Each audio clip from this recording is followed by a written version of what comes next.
Hey Thomas, welcome. We're diving into a topic today that's, it's pretty foundational. It's about Jesus, and specifically, the claims he made about himself. It's a big one, often debated, often dismissed. But honestly, it's worth a deep look. Thanks, Peter. Yeah, big is an understatement. I mean, Jesus, Christianity, it's everywhere whether you believe it or not. But for me, it's always been this massive question mark. Is it truth? Or is it just a really successful, ancient PR campaign? The whole I am the way, the truth, and the life thing?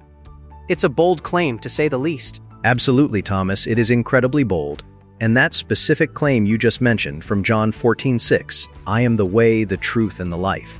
No one comes to the Father except through me. That's not just a statement of personal conviction. It's an exclusive, all-encompassing assertion about reality itself. It forces you to either accept it as the ultimate truth or reject it as an ultimate deception. There's not really much room for a middle ground when someone says something like that, Right, and that's exactly where my brain starts short-circuiting. Because how do we really know? We're talking about someone who lived 2,000 years ago. History gets fuzzy, legends grow, people distort things over time. It's like a massive game of telephone played across centuries. Is there even a way to untangle truth from fiction with something that old? That's a completely fair question, and it's where my background in history and biblical studies comes in. Let's look at what the evidence actually shows. First off, the historical record indicates that Jesus of Nazareth was undeniably a real historical person. Even secular historians and ancient writers outside of the New Testament, like Tacitus, Pliny the Younger, and Josephus, all mention Jesus and the early Christians. They weren't writing fan mail, mind you. They were often hostile or indifferent, yet they corroborate his existence, his crucifixion under Pontius Pilate, and the rise of his followers. Okay, so he probably existed. I'm willing to concede that. A lot of people did back then, and we don't worship them. The big leap for me is from guy who existed to God incarnate, the exclusive path to truth. That's a whole different level of claim, and one that requires, divine proof, wouldn't you say? Absolutely, Thomas, and that's precisely where Jesus' unique claims come into play. He didn't just claim to be a prophet or a good teacher, though he certainly taught profound truths. He made claims that, if untrue, would place him squarely in the category of delusional or manipulative. Think about it. Before Abraham was, I am. I and the Father are one. These weren't subtle hints. The Jewish leaders of his day certainly understood them as claims to divinity, which is why they sought to stone him for blasphemy. Right, and that's the part that makes me lean towards delusional. If anyone walked around today saying they were God, we'd probably call for a psychiatric evaluation, not start a worldwide religion. What makes Jesus different? Is it just the passage of time that legitimizes the crazy claims? That's a great point, and it's exactly what C.S. Lewis explored in his famous Lord, Liar, or Lunatic argument. Lewis essentially said, given the profound ethical teachings of Jesus and the impact he's had, it's hard to simply dismiss him as a lunatic. Lunatics typically don't inspire such moral revolutions or garner such a dedicated following that lasts for millennia. And if he wasn't a lunatic, then he was either consciously lying about his identity or he was telling the truth. So if he was lying, then it's all just a colossal fraud. And if he was telling the truth, then my entire worldview needs a serious overhaul. But that's a huge if. How do we choose between liar and truth-teller over lunatic? What evidence pushes us toward truth-teller beyond just, he sounded smart sometimes? Excellent question. The core of the truth-teller argument largely rests on the resurrection.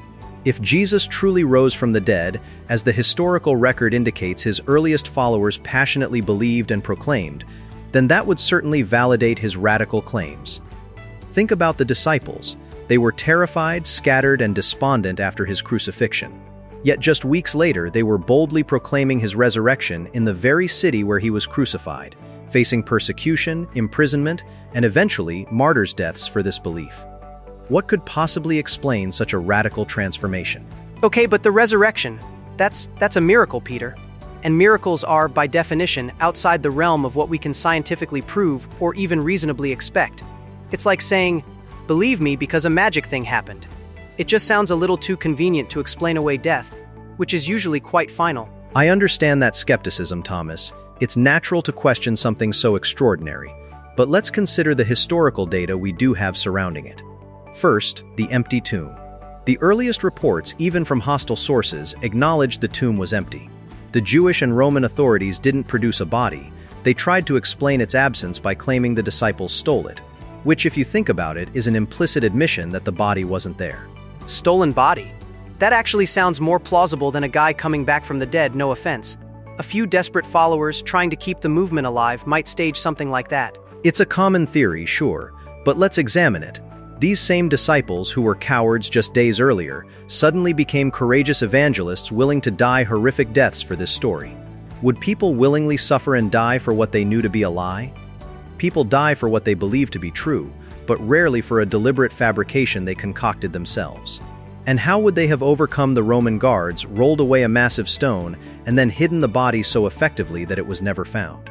All right, those are fair points. The stolen body theory does have some holes when you really pick at it. But what about the hallucination theory? I've heard that one.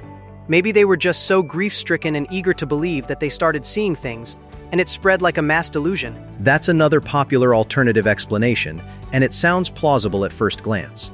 However, the historical record indicates that Jesus appeared to multiple individuals and groups over a 40-day period. Paul, in 1 Corinthians 15, mentions that Jesus appeared to Cephas, then to the 12, then to over 500 people at one time, many of whom were still alive when Paul wrote that letter, essentially inviting people to go ask them. Hallucinations are typically individual, subjective experiences, not collective, sustained encounters across different contexts and individuals, including skeptics like James, Jesus' own brother, who became a believer after a post-resurrection appearance. 500 people at once. That's a lot of people to have the same mass hallucination. And if they were still alive, that's like a direct challenge. Go ask them. Exactly. Josh McDowell, in his apologetics work, really emphasizes this kind of cumulative evidence. He looks at the manuscript evidence for the New Testament itself. We have thousands of ancient manuscripts, far more than for any other ancient work, and the earliest copies are incredibly close in time to the original writings. This means we can be very confident that what we read today is substantially what was originally written by the eyewitnesses or those close to them. This isn't legend that developed centuries later. It's accounts written within a few decades, circulating in the very communities where the events happen. This is all fascinating, but I'm still having trouble with, okay, even if we accept the resurrection happened, and even if we accept Jesus made these claims, why his claims? There are so many religions, so many spiritual paths, all claiming to be the way. What makes Christianity uniquely the truth? That's the crux of it, isn't it? If Jesus' resurrection did occur, it validates his unique claims. No other religious founder has demonstrably risen from the dead and appeared to eyewitnesses. That's a unique differentiator. Furthermore, his claims about being the truth aren't just about facts, but about ultimate reality, about the nature of God, humanity, sin, and salvation. He's not offering a philosophy or a moral code alone. He's offering himself as the embodiment of truth and the solution to humanity's deepest problems. It's a complete package that addresses both intellectual and existential questions. So it's not just about historical accuracy, but about a philosophical and spiritual framework that feels comprehensive? I guess I always saw it as just another set of rules, or a way to control people, to be honest. Growing up, church often felt like a lecture on what not to do, or a place where my questions weren't really welcome, so I kind of tuned out. I really appreciate your honesty about that, Thomas, and I'm genuinely sorry if your past experiences in church made you feel unheard or dismissed. That's certainly not the heart of what Jesus taught. He engaged with skeptics, with outcasts, with those who had questions. His message, ultimately, is one of grace and an invitation to find truth and life in a relationship with God, not just adherence to rules. The claims he made, especially "I am the life," speak to the human longing for purpose, meaning, and true fulfillment. Purpose and meaning? Yeah, that resonates. I think a lot of people my age are constantly searching for that, often in all the wrong places, myself included sometimes. So if we take Jesus' claims seriously, what's the practical implication for someone like me? Beyond just, okay, I guess I should believe in him now. Well, if Jesus is who he claimed to be, then his teachings about love, forgiveness, justice, and humanity's relationship with God aren't just good advice, they're absolute truth. It means there's an objective moral standard, a loving creator, and a path to reconciliation. For me, it means understanding myself and the world through a completely different lens. It's about recognizing that our greatest struggles, our deepest hurts, and our quest for meaning can all be addressed by the one who claimed to be the life. It offers not just answers, but transformation. Transformation, huh? That's a powerful word. I suppose if someone actually rose from the dead and then made those claims, you'd have to at least admit there's a pretty strong case for him knowing what he's talking about. It definitely makes you pause and think, rather than just dismiss it out of hand. Exactly. And that's all I'd ever ask, Thomas. Honest investigation. Don't believe just because someone tells you to, but look at the evidence, examine the claims, and then decide for yourself. The historical record, the consistency of the message, the radical transformation of his followers, it all points to something truly extraordinary. It's not about blind faith, it's about informed faith, built on a foundation of verifiable claims. Informed faith. I like that. It's less intimidating than just faith. I have to admit, hearing you lay it out point by point, with the historical context, the manuscript evidence, and then tackling the alternative theories, it actually makes the whole truth or fiction question feel a lot less settled towards fiction than I previously thought.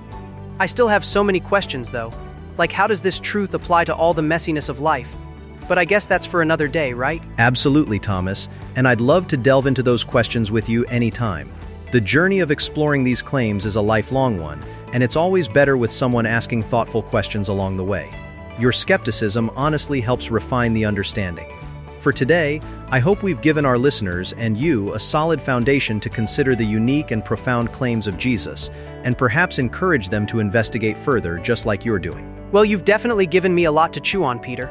I came in here expecting to poke holes, and while I still have my doubts, I'm leaving with a lot more curiosity and some genuinely compelling evidence to think about.